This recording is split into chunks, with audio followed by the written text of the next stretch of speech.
A very clear statement from Turkey on Syria. This will never be allowed.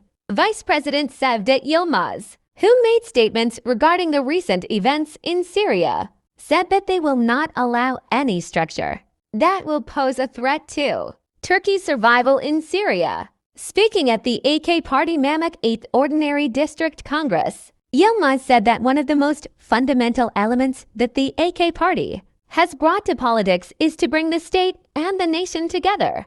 Yilmaz continued his speech as follows. Our only wish is for peace to come to Syria. Yilmaz stated that a solution embracing all parties in Syria should be found regarding the developments in Syria and said, as Turkey, we have only one wish, for peace to come to Syria, for stability to come and for a much more positive environment to be created for both our brothers living in Syria and for Turkey. The way to do this is clear. A political solution embracing all segments in Syria should be created. Peace will not come to Syria unless a solution embracing all segments in Syria is created, stating that Turkey is closely following the developments in Syria and is making every effort diplomatically.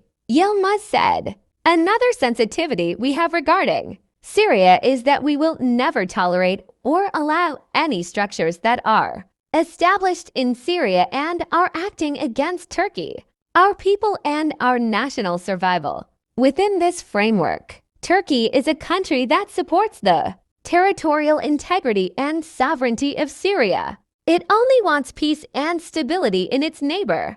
It wants all of our Syrian brothers and sisters, regardless of their identity, to be in peace, and we will continue with the same understanding from now on. God willing, we are in a period where terror is marginalized in our country, emphasizing that Turkey will continue all of its efforts for Palestine. Yilmaz stated that some circles are trying to politically exploit Turkey through the events in Palestine and the incomprehensible and inhumane incidents committed by Israel. Yilmaz continued his words as follows. Our Palestinian brothers give them the best answer.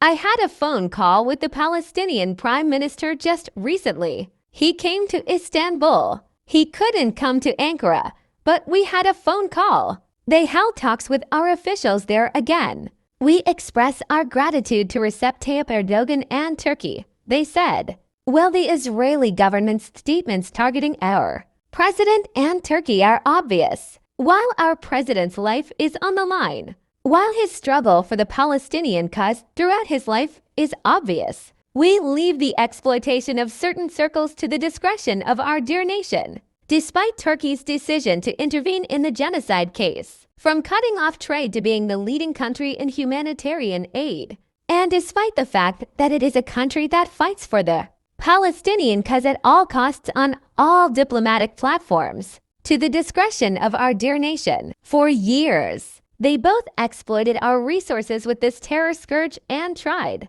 to turn our people against each other. Thank God, our nation did not fall into this trap.